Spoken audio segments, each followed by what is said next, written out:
শুভ সকাল, স্বাগত এশিয়ান টেলিভিশনের নিয়মিত আয়োজন এশিয়ান সংবাদ বিশ্লেষণে। আপনাদের সাথে আছে আমি রিহাদ মাহমুদ। দর্শক, এই অনুষ্ঠানে আমরা দেশের শীর্ষস্থানীয় সংবাদপত্রগুলোতে প্রকাশিত খবর নিয়ে আলোচনা করে থাকি। চলুন দেখে নেই কি কি সংবাদ প্রকাশিত হয়েছে আজকের পত্রিকাগুলোতে। দর্শক, আমার হাতে শুরুতেই রয়েছে দৈনিক দেশ রূপান্তর। তারা শুরুতেই বড় করে যে হেডলাইনটি করেছে সেটি হচ্ছে, কথা শোনেননি মন্ত্রী এমপি রায়। উপজেলা নির্বাচনে আওয়ামী লীগ দলীয় নির্দেশনা অমান্য করে প্রার্থী হয়েছেন মন্ত্রী ও সাবেক 5 মন্ত্রী, ডেপুটি স্পিকার ও 9 এমপি স্বজন। কেন্দ্রীয় নেতাদের আশা 30 এপ্রিল দলের কার্যনির্বাহী সংসদের সভার পর এমন প্রবণতা কমবে। আওয়ামী লীগের মন্ত্রী ও সংসদ সদস্যদের সন্তান, পরিবারের সদস্য এবং নিকট আত্মীয়রা উপজেলা পরিষদ নির্বাচনে অংশ নিতে পারবেন না, এমনকি তারা কারো পক্ষে কাজও করতে পারবেন না, এমনটি জানিয়ে এমপি ও এমপি স্বজনদের নির্বাচন থেকে সরে দাঁড়ানোর জন্য নির্দেশনা দেয় ক্ষমতাসীন দলটি। প্রধানমন্ত্রী ও আওয়ামী লীগের সভাপতি শেখ হাসিনার বরাত দিয়ে দলের সাধারণ সম্পাদক ওবায়দুল কাদের আওয়ামী লীগের কেন্দ্রীয় এই নির্দেশনা ঘোষণা করেন। তবে অতীতের মতো এবারও নির্দেশনা মেনে নেননি দলটির মাঠ পর্যায়ের প্রভাবশালী বহু নেতা। এই সংবাদটি রয়েছে। পাশেই রয়েছে ঢাকায় কাতারের আমির, প্রধানমন্ত্রীর সঙ্গে আজ বৈঠক। কাতারের আমির Sheikh Tamim bin Hamad Al Thani দুদিনের সফরে ঢাকা এসেছেন। গতকাল সোমবার বিকেল 5টার দিকে একটি বিশেষ ফ্লাইটে তিনি হজরত শাহজালাল আন্তর্জাতিক বিমানবন্দরে পৌঁছান। আমিরকে স্বাগত জানান রাষ্ট্রপতি মোহাম্মদ শাহাবুদ্দিন। এর নিচে রয়েছে তালিকা হচ্ছে নিষ্ক্রিয় নেতাদের। বিএনপির আন্দোলন নিয়ে একটি তারা রিপোর্ট করেছে। দ্বাদশ জাতীয় সংসদ নির্বাচন ঘিরে এক দফা আন্দোলনে অসহযোগ কর্মসূচি ঘোষণা করেছিল বিএনপি, কিন্তু আন্দোলন কর্মসূচির ফসল ঘরে তুলতে পারেনি দলটি। যাদের ওপর ভর করে ফসল ঘরে তোলার ছক কষেছিল বিএনপির হাইকমান্ড, দায়িত্বপ্রাপ্ত সেই কর্মীরা গা ঢাকা দেয়ায় মুখ থুবড়ে পড়ে আন্দোলন, তাতে কোনো গতির সঞ্চার হয়নি। আন্দোলন কেন ব্যর্থ হয়েছিল তা জানতে সাংগঠনিক বিভাগের দায়িত্বপ্রাপ্তদের কাছে প্রতিবেদন চাওয়া হয়েছিল। এর নিচে আছে বাংলাদেশ চায় শুল্কমুক্ত সুবিধা, যুক্তরাষ্ট্রের শর্ত, শ্রম অধিকার। মার্কিন বাণিজ্য প্রতিনিধি দল ঢাকা সফরে রয়েছে। দ্বাদশ জাতীয় সংসদ নির্বাচনের পর প্রথমবারের মতো যুক্তরাষ্ট্রের কোনো প্রতিনিধি দলের সফর এটি।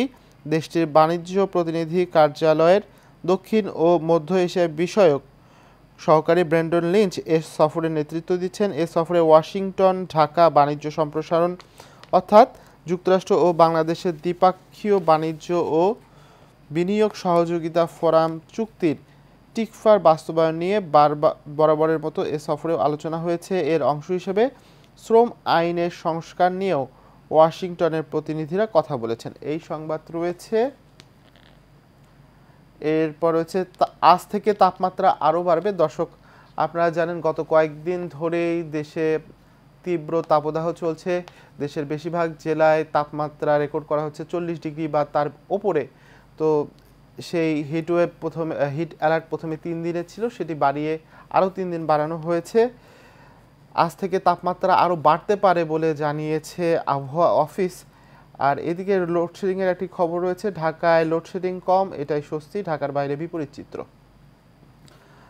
নিউজটি একটু দেখা দরকার। দেশে এক সপ্তাহের তুলনায় গতকাল সোমবার তাপমাত্রা খানিকটা কমলেও আবারও 3 দিনের জন্য হিট অ্যালার্ট জারি করেছে আবহাওয়া অধিদপ্তর। চলতি মাসে এ নিয়ে টানা 3 দফায় হিট অ্যালার্ট জারি করা হলো। আবহাওয়া অধিদপ্তর বলছে আজ মঙ্গলবার থেকে তাপমাত্রা বাড়ার আশঙ্কা রয়েছে। এ সপ্তাহে চলতি যে তাপপ্রবাহের রেকর্ড তা ছাড়িয়ে যেতে পারে, তাই এই হিট অ্যালার্ট জারি করা হয়েছে। পাশে রয়েছে সেনা অভিযানে কেএনএফ সদস্য নিহত। পাহাড়ে নতুন সশস্ত্র গোষ্ঠী কুকি চীন ন্যাশনাল ফ্রন্টের এক সশস্ত্র সদস্য সেনাবাহিনীর অভিযানে নিহত হয়েছে। গতকাল সোমবার বান্দরবনের রুমা উপজেলার দুর্গম মুনলাইপাড়া এলাকায় সেনাবাহিনীর এই অভিযান চালায়। আন্তঃবাহিনী সংযোগ পরিদপ্তরের এক বিজ্ঞপ্তিতে এই তথ্য জানানো হয়েছে। পাশে রয়েছে বাস চাপায় প্রাণ গেল চুয়েটের 2 ছাত্রের। এছাড়া অব্যবস্থাপনায় প্রাণঘাতী ঢাবি সুইমিং পুল।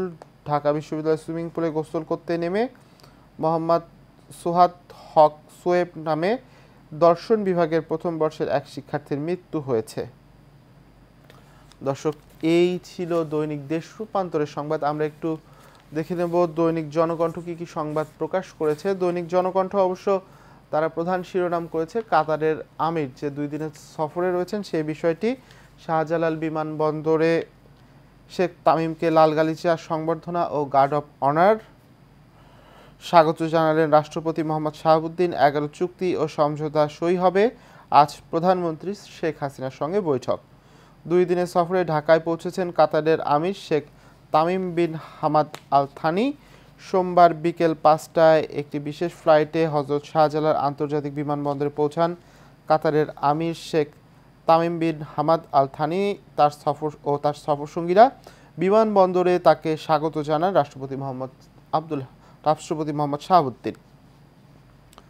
পাশেই রয়েছে যুদ্ধের অর্থ জলবায়ু পরিবর্তনে ব্যয় হলে বিশ্ববাস্তব। প্রধানমন্ত্রী শেখ হাসিনার উক্তি। প্রধানমন্ত্রী শেখ হাসিনা ভবিষ্যৎ প্রজন্মের জন্য একটি সুন্দর পৃথিবী করতে জলবায়ু পরিবর্তনের বিরূপ প্রভাব মোকাবিলায় 6টি প্রস্তাব রেখে বিশ্বকে রক্ষায় যুদ্ধে ব্যবহৃত অর্থ সেক্ষেত্রে ব্যয়ের প্রয়োজনীয়তার ওপর গুরুত্ব আরোপ করে বলেছেন, এইটি কথা না বললে পারছি না। এই যুদ্ধের অর্থ ও অস্ত্র ব্যয় না করে সে টাকাগুলো এ জলবায়ু পরিবর্তনে যদি ব্যয় করা হতো তাহলে বিশ্বটা রক্ষা পেত। সোমবার রাজধানীর বঙ্গবন্ধু আন্তর্জাতিক সম্মেলন কেন্দ্রে ন্যাশনাল অ্যাডাপ্টেশন প্ল্যান এক্সপো 2024 এর বাংলাদেশ ক্লাইমেট ডেভেলপমেন্ট পার্টনারশিপের উদ্বোধনী অনুষ্ঠানে প্রধান অতিথির বক্তব্য রাখতে গিয়ে বলেন, আমরা ভবিষ্যৎ প্রজন্মের জন্য একটি নিরাপদ ও সুন্দর পৃথিবী গড়ে তুলতে চাই।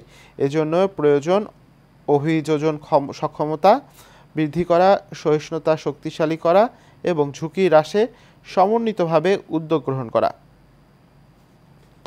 এর নিচে রয়েছে মন্ত্রী এমপির অনেক আত্মীয় সরছেন না। উপজেলা নির্বাচন নিয়ে দলের কেন্দ্রীয় নির্দেশনা মানেনি অধিকাংশ মন্ত্রী এমপি স্বজনরা। 4 ধাপে উপজেলা নির্বাচনের প্রথম ধাপে আওয়ামী লীগের সরে দাঁড়ানোর নির্দেশ উপেক্ষা করে ভোটে রয়ে গেছেন মন্ত্রী এমপিদের ছেলে ভাই সহ নিকট আত্মীয় অনেক প্রার্থী। এছাড়া রয়েছে নোয়াখালীর নতুন গ্যাস কূপে খনন কাজ শুরু। নোয়াখালীর সোনাইমুড়ি উপজেলার আম্বরনগর গ্রামে সন্ধান পাওয়া নতুন গ্যাস কূপে খনন কাজ শুরু হয়েছে। Bangladesh petroleum exploration and production company limited এর খনন কাজ করছে। প্রকল্পটির নাম দেওয়া হয়েছে বেগমগঞ্জ 4 মূল্যায়ন কাম উন্নয়ন কূপ খনন প্রকল্প। পাশে রয়েছে যমুনায় বঙ্গবন্ধু রেল সেতু 4.8 কিলোমিটার এখন দৃশ্যমান। প্রমত্তা যমুনা নদীর ওপর নির্মাণাধীন বাংলাদেশ রেলওয়ের মেগা প্রকল্প এবং অনন্য বিশিষ্ট স্বপ্নের বঙ্গবন্ধু শেখ মুজিব রেলওয়ে সেতুর সর্বশেষ স্প্যানটি বসানোর কাজ শেষ হয়েছে। সর্বশেষ স্প্যানটি বসানোর পর যমুনা নদীর ওপর সিরাজগঞ্জ ও টাঙ্গাইল প্রান্তের সংযোগ স্থাপিত হয়েছে। এছাড়া রয়েছে আরও 3 দিনের হিট অ্যালার্ট জারি। সারা দেশে বইছে তাপপ্রবাহ। গ্রীষ্মের এই প্রচণ্ড তাপপ্রবাহে পুড়ছে দেশ। চলমান এই তাপপ্রবাহ আরও অন্তত 3 দিন অব্যাহত থাকবে। একই সাথে তাপপ্রবাহের কারণে গরমের অনুভূতি আরও বাড়তে পারে। সেই সঙ্গে আজ মঙ্গলবার তাপপ্রবাহ আরও বাড়তে পারে। এই কারণে আবহাওয়া অফিস সোমবার থেকে সারা দেশে নতুন করে আরও 3 দিনের জন্য সতর্কতামূলক হিট অ্যালার্ট জারি করেছে।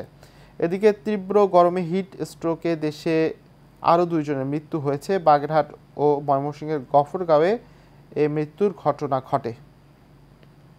এছাড়া ট্রেনের ভাড়া বাড়ছে। বেশি দূরত্বের যাত্রীদের রেলপথে যাত্রীদের জন্য রেয়াত সুবিধা প্রত্যাহার হচ্ছে, যা আগামী 4 মে থেকে কার্যকর হবে। এর ফলে 100 কিলোমিটারের বেশি দূরত্বের যাত্রীদের গুনতে হবে বেশি ভাড়া। আওয়ামী লীগ বিএনপি সমাবেশ হচ্ছে না। আগামী 26 এপ্রিল শুক্রবার রাজধানীতে ঢাকা বিএনপি ও আওয়ামী লীগের পাল্টাপাল্টি সমাবেশ হচ্ছে না। উভয় দলই ভিন্ন কারণ দেখিয়ে ওই দিনের সমাবেশ কর্মসূচি স্থগিত করেছে। নির্দেশনা উপেক্ষিত সরেননি এমপি মন্ত্রীর স্বজনরা। প্রথম ধাপে 150 উপজেলায় প্রচার শুরু আজ। মাঠে আছে বিএনপির 38 জন। এমপি মোহাম্মদ আলীর ছেলে ও এমপি ফয়সাল বিপ্লবের চাচা সহ বেশ কয়েকজন বিনা প্রতিদ্বন্দ্বিতায় নির্বাচিত। এই সংবাদটি রয়েছে এছাড়া কেন্দ্রে আগের চেয়ে নিরাপত্তা বলয় বেড়েছে। চলমান ষষ্ঠ উপজেলা পরিষদ নির্বাচনে ভোট কেন্দ্রে নিরাপত্তা বলয় বাড়ানো হয়েছে। 2019 সালে অনুষ্ঠিত উপজেলা নির্বাচনের চেয়ে এবার ভোট কেন্দ্রে নিরাপত্তায় অস্ত্রধারী পুলিশের সংখ্যা বাড়ানোর পরিকল্পনা রয়েছে। এই পরিকল্পনা রয়েছে আনসার সদস্য বাড়ানোর কথাও। এ নির্বাচনে সাধারণ ভোট কেন্দ্রে পুলিশ ও আনসার অন্তত 17 জন এবং ঝুঁকিপূর্ণ কেন্দ্রে 18 থেকে 19 জন মোতায়েনের প্রস্তাব করতে যাচ্ছে নির্বাচন কমিশন। এছাড়া ঢাকায় কাতারের আমিরকে লাল গালিচার সংবর্ধনা। যুদ্ধের অর্থ জলবায়ু পরিবর্তনে ব্যয় হলে বিশ্ব রক্ষা পেত।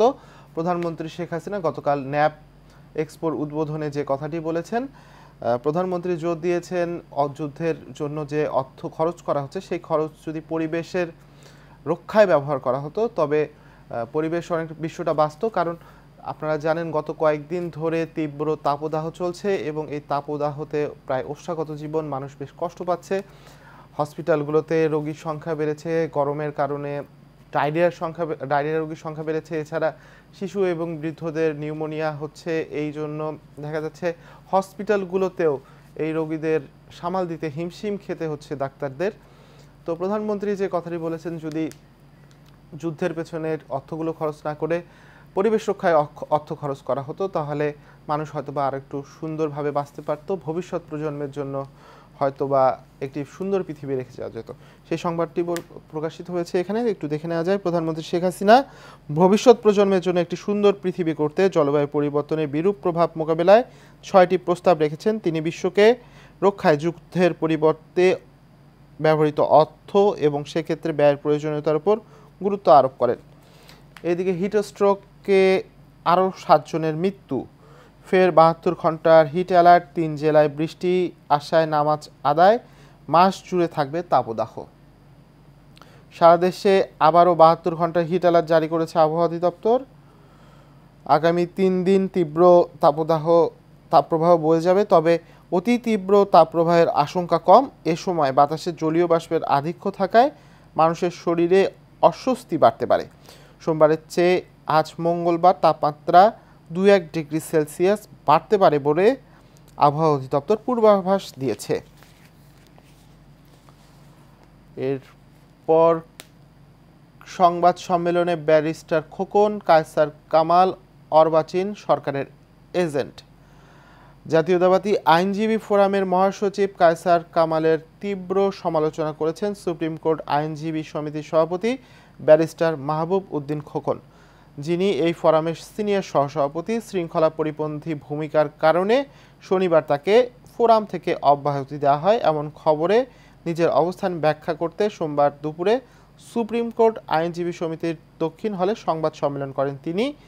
জাতীয়তাবাদী আইনজীবী ফোরাম বিভক্তিতে বিব্রত বিএনপিপন্থী জাতীয়তাবাদী আইনজীবী ফোরামে বিভক্তি দেখা দিয়েছে। এ নিয়ে বিব্রত বিএনপির নীতি নির্ধারকরাও কেন্দ্রীয় যুগ্ম মহাসচিব ও সুপ্রিম কোর্টের আইনজীবী সমিতির নবনির্বাচিত সভাপতি ব্যারিস্টার মাহবুব উদ্দিন খোকনকে অব্যাহতি দেওয়াকে কেন্দ্র করে উদ্ভূত পরিস্থিতিকে অত্যন্ত দুঃখজনক বলে অভিহিত করেছেন দলের কয়েকজন নীতি নির্ধারক। দর্শক, এই ছিল দৈনিক যুগান্তরের সংবাদ। আমরা একটু দেখতে চাই দৈনিক ইত্তেফাক কি সংবাদ করেছে। দৈনিক ইত্তেফাকেও দেখা যাচ্ছে প্রধান শিরোনাম উপজেলা পরিষদ নির্বাচন। দর্শক, উপজেলা পরিষদ নির্বাচনে প্রথম ধাপে 150টি উপজেলায় ভোট হবে। তো দেখা যাচ্ছে ক্ষমতাসীন আওয়ামী লীগ সরকার তারা এমপি এবং মন্ত্রীদের একটি নির্দেশনা দিয়েছিলেন তাদের আত্মীয় স্বজন কেউ যেন এই ভোটে অংশগ্রহণ না করে এবং এমপি এবং মন্ত্রীদের সরাসরি এই ভোটে কারো পক্ষে কাজ করা থেকে বিরত থাকতে বলা হয়েছিল, কিন্তু সেটি দেখা যাচ্ছে অনেকেই মানেননি। এছাড়া বিএনপি এই নির্বাচনকে বর্জন করেছিল এবং তাদের নেতাকর্মীকে এই নির্বাচন থেকে দূরে থাকতে বলেছিল। এরপরেও বিএনপির বেশ কয়েকজন নেতাকে দেখা যাচ্ছে এই নির্বাচনে অংশগ্রহণ করছেন। সেই সংবাদটি এই ইত্তেফাকেও প্রকাশিত হয়েছে। এ পর্যন্ত যে কয়টি পত্রিকা আমার হাতে এসেছিল বেশিরভাগগুলোতেই দেখা গেছে উপজেলা নির্বাচন নিয়ে বেশ ভালোভাবে এই সংবাদ প্রকাশ করা হয়েছে, বেশ গুরুত্ব দিয়ে সংবাদ প্রকাশ করা হয়েছে। নির্দেশ অমান্যকারীদের বহিষ্কার করতে পারে আওয়ামী লীগ, এটি অবশ্য এর আগের পত্রিকাগুলোতে দেখিনি, তবে এই দৈনিক ইত্তেফাকে পাওয়া গেল এই খবরটি। আওয়ামী লীগের কেন্দ্রীয় 2 জন প্রেসিডিয়াম সদস্য, 1 জন যুগ্ম সাধারণ সম্পাদক সহ উপজেলা পরিষদ নির্বাচনে দলীয় সিদ্ধান্ত অমান্যকারীদের এমপির ভাগ্য নির্ধারণ হবে 30 এপ্রিল। ওই দিন সন্ধ্যা 7টায় গণভবনে আওয়ামী লীগের কেন্দ্রীয় কার্যনির্বাহী সংসদের বৈঠক অনুষ্ঠিত হবে। এতে সভাপতিত্ব করবেন আওয়ামী লীগের সভাপতি ও প্রধানমন্ত্রী শেখ হাসিনা। দলীয় সিদ্ধান্ত অমান্যকারীদের দলীয় পদ থেকে বহিষ্কার করা হতে পারে বলে জানা গেছে। দলীয় সিদ্ধান্ত লঙ্ঘন করে শেষ পর্যন্ত যদি স্বজনদের প্রার্থী করেন তাহলে দলের পদ হারাতে পারেন আওয়ামী লীগের 2 প্রেসিডিয়াম সদস্য ও 1 যুগ্ম সাধারণ সম্পাদক। আওয়ামী লীগের সভাপতি শেখ হাসিনার পক্ষ থেকে এমন বার্তা দেওয়া হয়েছে বলে দলীয় সূত্র জানিয়েছে। এর পাশেই রয়েছে যুদ্ধে ব্যবহৃত অর্থ জলবায়ুর প্রভাব মোকাবেলায় ব্যয় করুন প্রধানমন্ত্রী। ঢাকায় কাতারের আমির বিমানবন্দরে লাল গালিচা অভ্যর্থনা, প্রধানমন্ত্রীর সঙ্গে বৈঠক আজ। এছাড়া চট্টগ্রামে সড়ক দুর্ঘটনায় চুয়েটে 2 শিক্ষার্থী নিহত। চট্টগ্রামে বাসের ধাক্কায় মোটরসাইকেলের 2 আরোহী নিহত হয়েছেন। তারা 2 জন চট্টগ্রাম প্রকৌশল ও প্রযুক্তি বিশ্ববিদ্যালয় চুয়েটের শিক্ষার্থী। এই ঘটনায় আহত হয়েছেন আরও 1 শিক্ষার্থী। 3 জনই মোটরসাইকেলের আরোহী ছিলেন বলে পুলিশ জানিয়েছে। গতকাল সোমবার বিকেল 3:15টার দিকে রাঙ্গুনিয়া উপজেলার পোমরা ইউনিয়নের জিয়ানগর এলাকায় চট্টগ্রাম কাপ্তাই সড়কে এই দুর্ঘটনা ঘটে। গরমে সর্দি, কাশি, ডায়রিয়ার ব্যাপক হারে আক্রান্ত সারা দেশে হাসপাতালে ধারণ ক্ষমতার দ্বিগুণ রোগী। হাসপাতালে পর্যাপ্ত স্যালাইন, ওষুধ সরবরাহ নিশ্চিত করা হয়েছে স্বাস্থ্যমন্ত্রী। দর্শক, এই ছিল দৈনিক ইত্তেফাকের সংবাদ। আমরা একটু দৈনিক প্রথম আলো কি সংবাদ প্রকাশ করেছে তা দেখে নেই। দৈনিক প্রথম আলো উপজেলা নির্বাচন নিয়েই সংবাদ করেছে। দলের সিদ্ধান্ত অমান্য করে এমপিদের স্বজনরা ভোটে, বিএনপির 18 নেতা সহ 38 নির্বাচনে। এছাড়া মাহবুবউদ্দিনের অব্যাহতি, বিরোধে বিএনপির আইনজীবীরা। এছাড়াও রয়েছে পথচারীদের জন্য বঙ্গভবনের ভেতর থেকে পানির একটি সংযোগ দেওয়া হয়েছে। তাপপ্রবাহ কারণে মানুষের যে কষ্ট হচ্ছে সেই নিয়ে সংবাদ। ঢাকাবাসীকে ভোগাচ্ছে জমে থাকা তাপ, আবহাওয়ার পূর্বাভাস। তাপপ্রবাহের সতর্ক বার্তার সময় আরও 3 দিন বাড়ল। গতকাল দেশে সর্বোচ্চ তাপমাত্রা ছিল যশোর ও চুয়াডাঙ্গায় 40.6 ডিগ্রি। ঢাকার তাপমাত্রা গতকাল ছিল 37.8 ডিগ্রি সেলসিয়াস। 40টির বেশি জেলায় বিভিন্ন স্থানে মৃদু থেকে তীব্র তাপপ্রবাহ বয়ে যাচ্ছে। আজ থেকে তাপমাত্রা আবারও বাড়তে পারে। দর্শক, এই ছিল দৈনিক প্রথম আলো সংবাদ। আমাদের হাতে রয়েছে দৈনিক বাংলাদেশ প্রতিদিন। অবৈধ অস্ত্রের ছড়াছড়ি, উপজেলা নির্বাচন ঘিরে বাড়ছে সংঘর্ষ, মারামারি, গুলি, হত্যা। ভোটে থাকলেন বেশিরভাগ বিএনপি নেতা। যুদ্ধ নয়, জলবায়ুর খাতে অর্থ ব্যয় করুন প্রধানমন্ত্রী। এই ছিল দৈনিক বাংলাদেশ প্রতিদিনের সংবাদ। এছাড়া বিনা ভোটে নির্বাচিত হচ্ছেন অনেকেই। কাতারের আমির ঢাকায়, এই সংবাদটিও রয়েছে বাংলাদেশ প্রতিদিনে। দর্শক, আজকের সংবাদপত্রগুলোতে যেসব সংবাদ উঠে এসেছে তার মধ্যে উল্লেখযোগ্য ছিল উপজেলা নির্বাচন। এছাড়া কাতারের আমির ঢাকা সফর করছেন, এই সংবাদটি উঠে এসেছে। এবং প্রধানমন্ত্রী ন্যাপ এক্সপোতে উদ্বোধন করেছেন গতকাল, এবং তিনি 6টি নির্দেশনা দিয়েছেন পরিবেশ এবং জলবায়ু রক্ষায়, সেই সংবাদও উঠে এসেছে। দর্শক, এশিয়ান সংবাদ বিশ্লেষণ আজ এ পর্যন্তই। আগামীকাল আবারও একই সময়ে দেখা হবে। ততক্ষণ সবাই সুস্থ থাকুন, ভালো থাকুন। Asian television.